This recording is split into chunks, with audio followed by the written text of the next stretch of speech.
Reciban un cordial saludo desde la Universidad Andina Simón Bolívar, sede Ecuador. En esta ocasión nos acompaña Eugenio Tiselli desde la Ciudad de México, quien es parte de la planta docente de la maestría en literatura, mención escritura creativa, que tiene el área de letras y estudios culturales de nuestra universidad, que en el mes de octubre iniciará clases. Eugenio es informático, artista e investigador en temáticas de prácticas colaborativas y metodologías participativas y comunitarias. Tiene un doctorado por la Universidad de Plymouth, es máster en artes digitales por la Universitat Pompeu Fabra de Barcelona y es ingeniero en sistemas computacionales por el Instituto Tecnológico y de Estudios Superiores de Monterrey en México.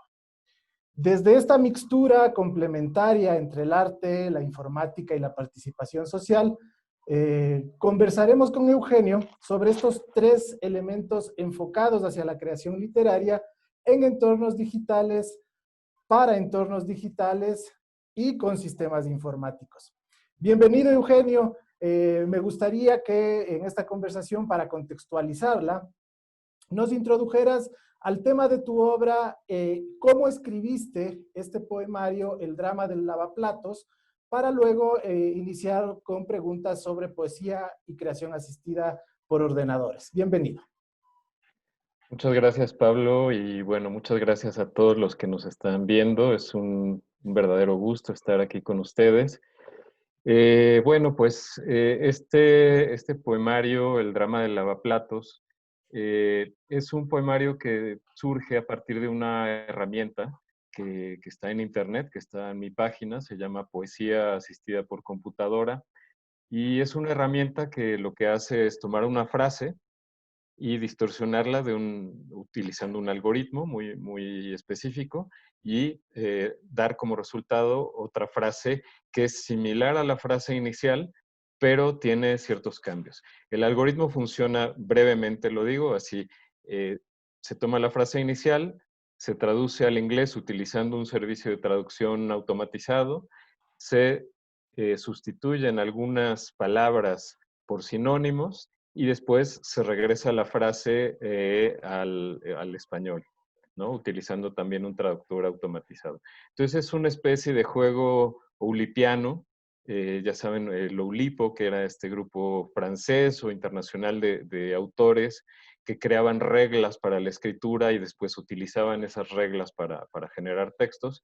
Bueno, este es una especie de juego oulipiano que pues simplemente utiliza la computadora y pues así se generaron los diferentes poemas de este poemario, ¿no? Introduciendo versos y la computadora dándome pues distorsiones de estos versos hasta que se creaba un poema.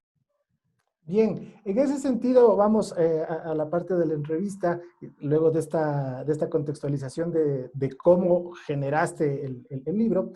¿En qué medida la literatura y fundamentalmente la poesía es una forma algorítmica o es como generar un algoritmo? Bueno, a ver, en la poesía, en ciertos tipos de poesía hay la métrica, por ejemplo, ¿no? Y bueno, la métrica, si lo pensamos, son matemáticas. Quizá lo que cabría aclarar es exactamente qué es un algoritmo, ¿no? Y es muy sencillo. Un algoritmo es una serie de pasos, una serie de reglas que se deben seguir para obtener un resultado. Y es, digamos, un recurso muy común en las matemáticas, tener algoritmos cuando uno quiere resolver un problema matemático. Muchas veces hay un algoritmo, es decir, una serie de pasos que nos llevan a la solución. Pero a mí me gusta mucho pensar esta contraposición entre algoritmo y poesía, desde la teoría de Alain Badiou, que es un filósofo bastante conocido, y él imagina el lenguaje como una especie de elipse, si pudiéramos visualizarlo de alguna manera, y en los puntos extremos están dos límites del lenguaje, ¿no? Por un lado está la matemática y por otro lado está la poesía. Según Badiou, la matemática es un lenguaje preciso, que no tiene ambigüedades, que señala algo, él lo llama señala un objeto, Y Badiou textualmente dice, el poema es una forma de pensamiento sin conocimiento, un pensamiento incalculable. Es decir, él crea una diferencia muy clara entre el pensamiento del poema y el pensamiento de la matemática. Si yo en la matemática propongo el teorema de Pitágoras, por ejemplo, lo utilizo para resolver, saber cuánto mide la hipotenusa de un triángulo rectángulo, por ejemplo. En el poema lo que hay es un lenguaje que permite una ambigüedad que es justamente donde desde el punto de vista de Badiou está el corazón de la poesía, es decir, que el lenguaje no está señalando nada específico, sino que está existiendo como una forma de pensamiento que no se refiere al mundo ni a ningún objeto, sino que es una forma de pensamiento totalmente independiente de esta precisión matemática. Entonces, en ese sentido, yo creo que, pues, podría decirse que la poesía es lo opuesto al algoritmo matemático. O a partir del algoritmo podemos generar poesía. Claro, es que ahí empezamos a encontrar cosas interesantes, ¿no? Porque si pensamos que estos límites, el poema y el matema, como lo llama Badiou, son dos límites que no se tocan, ¿qué sucede cuando utilizamos algoritmos para generar poesía? Pues ahí estamos de alguna manera calculando lo incalculable, ¿no? ¿Qué es lo que pasa con estos generadores de poesía de inteligencia artificial que utilizan algoritmos como el que les acabo de describir, pero muchos otros mucho más sofisticados, ¿no?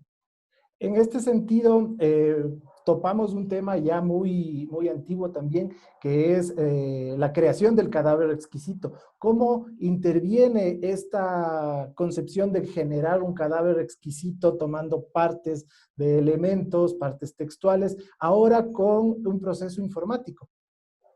Claro, el cadáver exquisito me gusta mucho porque es un proceso colaborativo, ¿no? Que de alguna manera rompe con el mito del autor individual como genio inspirado que genera el texto, ¿no? Y era este juego que iban pasándose el texto, los surrealistas, sin poder ver el texto completo, simplemente añadiendo frases, hasta que al final quedaba un texto hecho por muchas manos, ¿no? Esta es otra posibilidad de la poesía electrónica, ¿no? Habíamos hablado de los algoritmos como maneras de generar lenguaje poético incluso, pero la literatura electrónica también permite esta, digamos, esta modalidad de creación colaborativa, ¿no? Gracias a las redes de comunicación, gracias a Internet y las capacidades de las computadoras para intercambiar texto, pues podemos pensar que las computadoras y las redes le dan más potencia a la escritura colaborativa. Entonces creo que sí, en este sentido, podemos pensar, si lo queremos ver de manera muy especulativa, a redes como Twitter, redes sociales como Twitter, como un enorme, inmenso, infinito cadáver exquisito, ¿no? Claro, en ese sentido recuerdo que al inicio de Internet, por ejemplo, Espido Freire con otro autor hicieron la Wikinovela, un ensayo de escritura colaborativa en el que iban poniendo enlaces y cada usuario podía ir bifurcando mucho más la historia, generando personajes, pero ¿hasta qué punto llega a ser un texto completamente coherente, un texto con una poética definida y con una estética coherente entre sí, entre todos estos elementos dispares? Claro, la coherencia es justamente la primera pregunta, ¿no? Cuando tenemos un autor, autora individual que de alguna manera controla el proceso de escritura de principio a fin, pues hay, digamos, un proceso de asegurar cierta coherencia, ¿no? Cuando nos abrimos a la escritura colaborativa, incluso con elementos algorítmicos, quizá la coherencia deja de tener ese papel central, ¿no? Y se convierte el texto más bien en una especie de rizoma, en el cual quizá hay diferentes elementos que hacen referencia a una trama, a un hilo conductor, a un motivo, a una intencionalidad compartida, pero no es la coherencia lineal de la obra clásica, ¿no? Que tiene un inicio, un planteamiento, un clímax, un desenlace. Aquí más bien estamos hablando quizá de fragmentos que son recombinables, que son intercambiables, que pueden estar o no unidos, más una escritura, pues sí, no lineal, donde justamente la coherencia deja de ser el hilo que nos guía a través de la narración. Puede ser más bien la diversidad de voces, la diversidad de puntos de vista, la red de significados que se crea en este tipo de obras, ¿no? Creo que eso puede ser uno de los valores centrales de este tipo de escritura. En, en SZ, Barthes genera este tipo de investigación y de autonomía de cada uno de los elementos de un relato partiendo del texto de San Racine. De esa manera, como los medios digitales ahora se incorporan a la creación literaria, teniendo en cuenta también que Octavio Paz ya lo hizo con su poema Blanco, que en un inicio fue completamente audiovisual y ahora tenemos una versión para iPad que es muy interactiva, muy evocativa, y luego también tenemos elementos o prácticas de la música. Se me viene ahorita todo lo que ha hecho Drexler con estas obras que ha hecho él, que son alternativas, que utilizan el código, que utilizan el algoritmo para no generar una misma canción siempre que se la pone play, sino que ya me genera otro texto, es decir, la combinatoria es distinta. ¿Cómo generamos ahora con los medios digitales o los nuevos medios una poética diferente, una práctica literaria distinta? Bueno, pues quizá comienza quizá comienza en el momento en el cual el escritor o la escritora se acerca a estos medios y comprende qué es lo que le pueden ofrecer, ¿no? Yo no creo que todos los trabajos literarios, todas las obras literarias tengan forzosamente que andar por este recorrido, ¿no?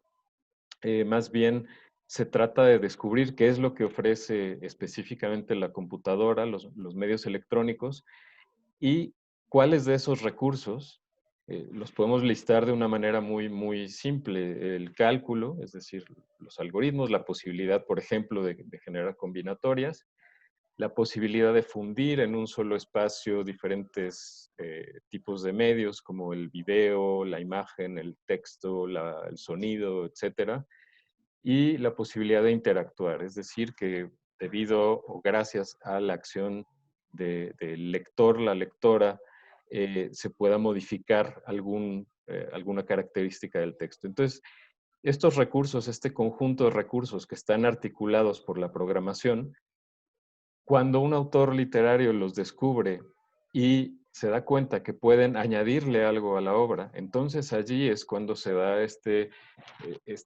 cerradura del círculo, ¿no? Este encuentro entre un medio que puede ofrecer cosas muy específicas y una persona que para expresar lo que quiere expresar a través de texto o a través de otros medios, puede beneficiarse de estos recursos, ¿no? Entonces, hasta cierto punto creo que no estoy diciendo que los escritores tengan que convertirse en programadores, aunque sería muy interesante, pero sí sugiero que haya una mayor comprensión por parte del entorno literario, por llamarlo así, de lo que realmente puede ofrecer la computadora más allá de solamente digitalizar y compartir textos, ¿no? Todo esto que tú mencionas, la combinatoria, lo audiovisual, pues son recursos que están allí y que pueden o no ayudar, reforzar, amplificar la pieza literaria, ¿no? Ahí me viene a la mente también cuando las vanguardias empezaron a cambiar todo el tema de la retórica y las métricas tradicionales de la poesía, fundamentalmente, y tenemos todo lo que hizo o todo lo que llegó a culminar en la poesía de Mallarmé y el tema de el juego de dados y la forma gráfica incluso, con los caligramas por un lado y todo la disposición gráfica en la página. las interfaces van cambiando. Entonces, ¿cómo es esto de que la informática nos ayuda a cambiar interfaces? La poesía es una interfaz y este azar va a cambiar la preconfiguración de los textos poéticos actuales. ¿Cómo se da esa influencia, ese influjo entre el uso de la informática al texto escrito, del texto escrito a la informática? ¿Cómo el pensamiento del poeta también se va cambiando? Sí, pues quizá a mí me gusta mucho usar un símil o una imagen que utiliza Douglas Hofstadter en su libro Gödel y Scheribach. Habla sobre las complejidades matemáticas y en uno de los capítulos, en algún momento habla del meta-autor, la figura del meta-autor, ¿no? Si yo creo un programa, creo un algoritmo que a su vez que genera poemas, podríamos decir que el autor formal de los poemas es el algoritmo, ¿no? Es la máquina que ejecuta ese algoritmo y que me lo muestra en pantalla. Entonces mi papel sería el de meta-autor, es decir, el autor del autor de los poemas, ¿no? A mí me gusta esa imagen porque de alguna manera abre un horizonte, genera un nuevo papel para la escritura, ¿no? Evidentemente seguiremos escribiendo incluso en papel y lápiz, eso es algo que seguirá sucediendo, pero cuando nosotros asumimos este papel de metaautores y utilizamos computadoras para crear textos, estamos de alguna manera introduciendo una voluntad no de primer orden, sino de segundo orden, es decir, estamos creando una máquina de voluntad que a su vez permite que la máquina al ejecutar esa voluntad encapsulada en el algoritmo genere poemas, ¿no? Yo creo que es otra forma de entender la creación poética o la creación literaria. No es ya simplemente escribiendo la poesía, sino escribiendo una máquina que escribe esos poemas. Hay mucha creatividad allí, no necesariamente se van a renovar las formas poéticas. Yo creo que todo esto que estamos hablando, que puede parecer muy, muy nuevo, muy, muy extraño, no necesariamente es una ruptura, ¿no? Como mencionaba yo hace rato, ya el grupo, el Oulipo, el taller de literatura potencial, ya generaba estas reglas para escribir textos, ¿no? Y lo hacía sin computadoras, era simplemente enunciar las reglas y después seguirlas para generar textos, ¿no? Todo con la mente humana, papel, lápiz o máquina de escribir. Entonces, no estoy pensando en una renovación radical de la forma, de las formas literarias, sino en una especie de voluntad de segundo orden, como te decía, donde hay este ejercicio de crear máquinas de escritura, pero que esa escritura no necesariamente será una escritura totalmente renovadora. En ese sentido, es interesante porque el momento en que se genera una máquina, como tú dices, una máquina renovadora, en la que participan varios autores, un autor inicial y varios autores en línea o secundarios, se podría decir, estamos configurando comunidades de lectoescritores, de escritores lectores, una comunidad fundamentalmente creativa. ¿Qué relación tendría esto con las vanguardias del siglo pasado? Bueno, en las vanguardias sí hubo, como tú ya mencionabas, experimentos como el cadáver exquisito.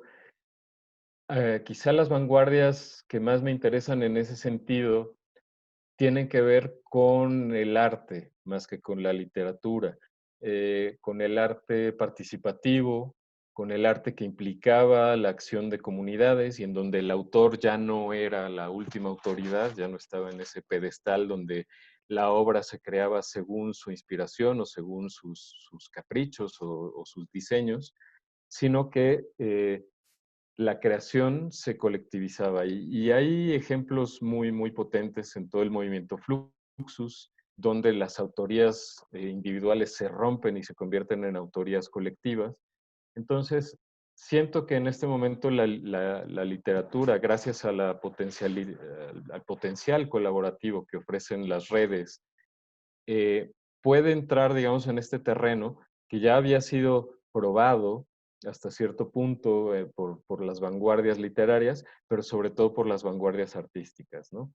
Entonces, implica, eh, como decíamos hace rato, perder un poco este control autoral que garantiza la coherencia, pero gana en representar muchas voces y en representar por ello, si pensamos en una historia, pues los diferentes puntos de vista que puede haber en torno a una historia, ¿no? Incluso el soporte se puede multiplicar, ya no solamente estamos pensando en texto, podemos pensar, por ejemplo, en la cartografía como creación literaria, ¿no? Y además colaborativa. En algunos de mis proyectos he puesto en marcha, digamos, justamente este tipo de dispositivos en los cuales los participantes del proyecto tienen posibilidades de participar a través de teléfonos celulares, por ejemplo, participar en una narración colectiva que a su vez se va inscribiendo sobre un mapa geográfico, ¿no? Esto es también otro tipo de proyectos que yo he llevado adelante en los últimos años y lo que permiten es, pues, crear como esta visión panorámica, incluso te diría vista de águila, de lo que diferentes voces que existen en un territorio dicen sobre algún tema específico. Es interesante lo que nos cuentas, porque ahí vemos que ya el tema de la creación literaria, la participación de los autores, de los lectores, tiene una relación mucho más vinculada con los procesos mediáticos de producción. Tenemos productores, tenemos guionistas, tenemos la gente que hace el diseño gráfico, qué sé yo, pensando en temas muy actuales como las series o los seriados audiovisuales o los seriados en podcast que tienen que ver por ahí. Este influjo de los medios ha ido modificando a la literatura. ¿Cómo ha sido esa transformación? ¿Cómo la ves tú? Sí, bueno, siento que es un arma de doble filo los medios, ¿no?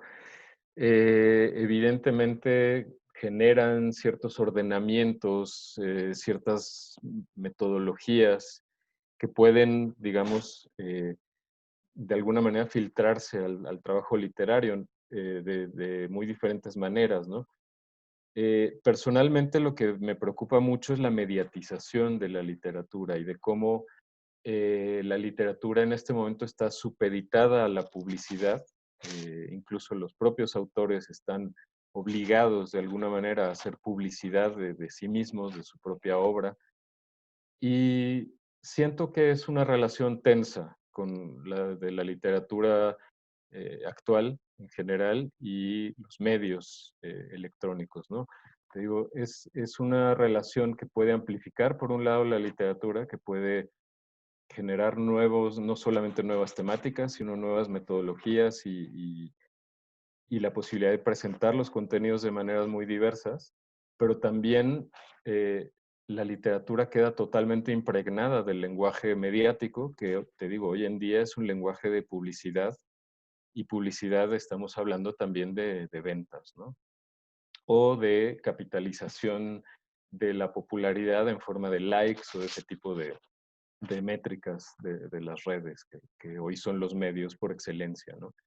Entonces, personalmente me interesan las literaturas que intentan escapar de esta tensión mediática, que pierden quizá la oportunidad de ser amplificadas gracias a los medios, pero que también rompen con esta lógica mediática de la publicidad, la popularidad, de la acumulación, la competencia, y por ello, justamente al escapar de esta lógica, pueden vislumbrar otros mundos posibles, ¿no? Que creo que en todo caso la función de la literatura como reveladora de futuros posibles, pues tendría que preservarse y para ello, desde mi punto de vista, tendría que preservarse de este influjo potentísimo de los medios electrónicos.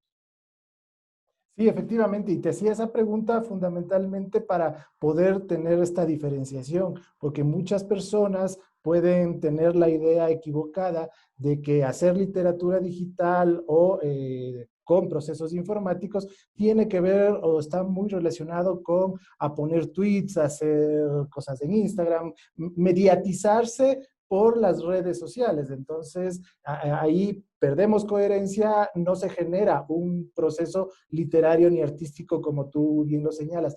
Volviendo a los tres temas que estructuran este diálogo, el arte, la participación colaborativa y la literatura, ¿cómo van a ser tus clases? Teniendo en cuenta esto, ¿qué metodologías se utilizarán y de qué manera los estudiantes que participen en tu cátedra van a desarrollar potencialidades tanto para lo online como para lo offline? Sí, pues mira, yo creo que al ser todavía la literatura electrónica un fenómeno hasta cierto punto marginal, en el sentido de que no ha llegado a grandes públicos, las piezas de literatura electrónica aún tienen pocos lectores y hay pocos escritores de literatura electrónica. Eh, mis clases van a estar estructuradas primero en una introducción a la literatura electrónica, de alguna manera contraponiendo literatura electrónica o digital versus literatura digitalizada. Y vamos a empezar a diferenciar qué significa hacer literatura digital, a diferencia de digitalizar la literatura. Vamos a hacer una revisión histórica de las piezas que se han creado. La literatura electrónica ha tenido muchísimo más auge en el mundo anglosajón, sin embargo en Latinoamérica empieza a crecer y vamos a fijarnos específicamente allí, en el espacio latinoamericano de creación de literatura electrónica. Todo esto pues nos llevará un tiempo largo, haremos revisión de diferentes piezas, las analizaremos, las discutiremos y esto nos llevará poco a poco a analizar herramientas para la creación de literatura electrónica, ¿no? Como te decía, no siento que todos los escritores tengan que convertirse en programadores, aunque sería muy positivo, pero yo me voy a enfocar en revisar ciertas herramientas de creación que permiten a personas que no son programadoras acercarse a cuestiones como el hipertexto, incluso la realización de juegos literarios, ¿no? Pensando en la interactividad como un valor interesante o potencialmente literario dentro de la obra, ¿no? Entonces, bueno, pues tendrá una parte teórica de revisión histórica también y tendrá una parte eminentemente práctica. Buenísimo. Eugenio, te agradecemos muchísimo por tu participación y les invitamos a todos a que participen en esta maestría en las próximas convocatorias. Esta es una propuesta muy innovadora desde la Universidad Andina en la que los procesos de creación van a tener una influencia, un trabajo de herramienta, pero también de pensar la forma como el proceso de creación tiene que ir cambiando e incorporando nuevos elementos para crear una poética distinta, que sería el proceso que nos cuenta Eugenio. Muchísimas gracias, Eugenio, por tu participación. Estaremos muy atentos a tus clases y a los proyectos que se vayan realizando, tanto con los estudiantes como de manera individual. Muchísimas gracias, Pablo, y bueno, es un gusto estar aquí con ustedes y pues la verdad es que ya tengo muchas ganas de comenzar con esas clases y que emprendamos este proceso creativo juntos. Muchas gracias. Gracias a todos. Una buena mañana, Eugenio. Que pases muy bien allá en México. Igualmente, Pablo, que lo pasen muy bien, que estés bien y gracias, ¿eh?